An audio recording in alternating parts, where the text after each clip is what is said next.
Hey guys, it is Undertow here and welcome back to another video. Today is the final part of the 3-part series where I talk about each BioShock game and their features that I'd like to see return in BioShock 4. So of course today's episode is about BioShock Infinite, but first off I would like to say that a whopping 83.3% of you that watch my videos are not subscribed, and I'm really trying to grow my channel now, so please, if you do enjoy this video, by the end of it, can you please subscribe and leave a like on it to support my channel. Alright, let's get right into it.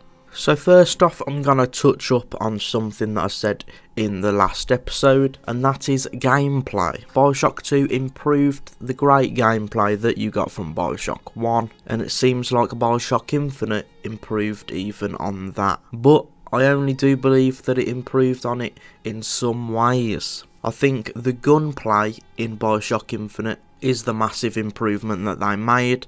The great sound effects with the guns, the great just feeling of using them was absolutely amazing. There was a big range of different types of guns and weapons as well that I would like to see return in the next BioShock game. However, I think it did fall short in the vigors. There was a lot of useful vigors, but I think the ones that were based on previous BioShock games' plasmids were worse than the plasmids. For example, Incinerate in BioShock was an amazing plasmid. All you did really was just look at the person and click your fingers, and then it would just set them alight. But in BioShock Infinite with Devil's Kiss, I think it took Incinerate but just made it worse. Like, I liked the easiness of using Incinerate where, you know, you didn't really have to account for trajectory and stuff like that. But with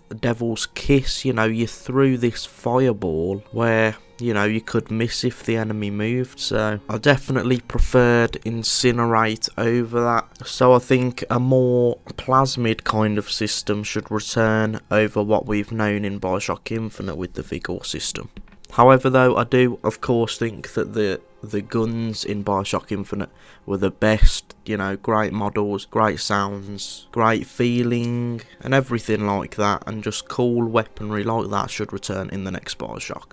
Also kind of tying into gameplay is my next point, which is the kind of stealth gameplay missions that we got in Burial at Sea. You know, Burial at Sea was kind of focused on this stealth kind of gameplay, and I do think whilst in the next BioShock, I don't think the whole game should be stealth. I do believe that, you know, they should change up the gameplay in some missions. So, you know, some of the missions are focused on stealth and some are focused on just going out crazy with your plasmids and stuff like that. But yeah, stealth in Burial at Sea was something I really loved. It really changed up the vibe of the game, you know.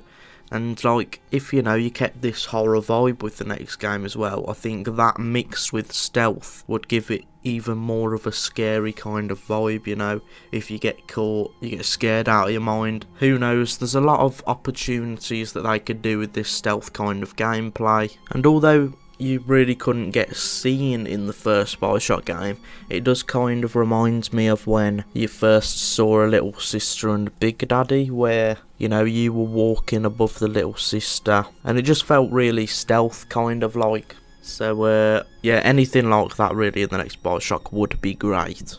The next feature I'd like to see return is easier travelling long distances. So in BioShock Infinite, they introduced the Skyhook. Now, whilst I do think it is like a super creative idea that they added to BioShock Infinite, I do think that they could have made the gameplay associated with it a bit better, because, you know, I think the thing I enjoyed about Skyhooks is that you could just hop on them, travel a long distance, and then, you know, just jump on enemies and like shoot at enemies just from the Skyhook itself whilst you know, flying about on it. But in some cases I found that you couldn't look around enough to actually shoot at certain enemies, so you would have to jump off the Skyhook, then jump back on it, and then jump towards the enemy if you could then. or you could just, you know, flip around and then flip back around.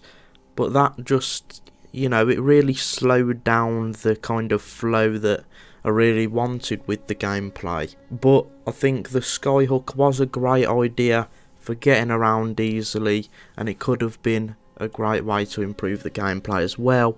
But with this, I do think that if the next BioShock game is like more of a explorable kind of game where, you know, you can go into different little places, so if it's more kind of like an open world kind of game, I do think there should be an easier way of getting around, like a fast travel kind of system maybe. One idea I thought of was, even though we know that the next game won't be set in Rapture, if it was set in Rapture, there could be like a whole bathysphere kind of system where, you know, you just hop in the bathysphere, click where you want to go in Rapture, and boom, it'll take you straight there. This would also be a great opportunity to show off the technology of the PS5 SSD and the I/O speeds, where we've saw it in like Ratchet and Clank and Demon Souls, where travelling long distances is an instant really, you know, you go where you want and you're straight back into gameplay.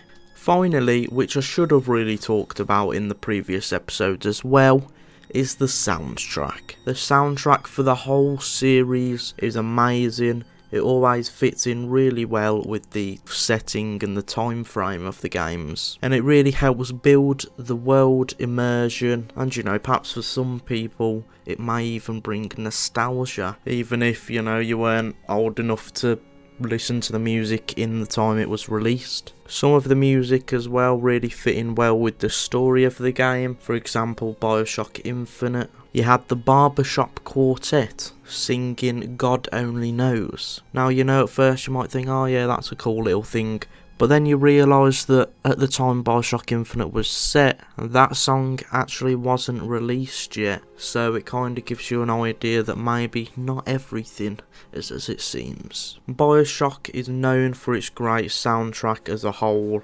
People compare it to Fallout as well, and I think this is really a vital thing that the next BioShock has to get right. Some amazing music that, you know, also may play into that horror kind of vibe that I keep talking about, but it's so vital for the BioShock series. So guys, that's all from me for this video. Please let me know down in the comments what you think. What features would you like to return from BioShock Infinite? And also let me know what videos you want to see me make next, because, you know, videos every Wednesday now. I'm gonna need more and more ideas, so keep them coming. Alright guys, thank you so much for watching. If you have enjoyed, please make sure to leave a like on the video to spread the video about, and make sure to subscribe to the channel so you don't miss my new BioShock videos every Wednesday. Thank you guys for watching, see you later, and peace.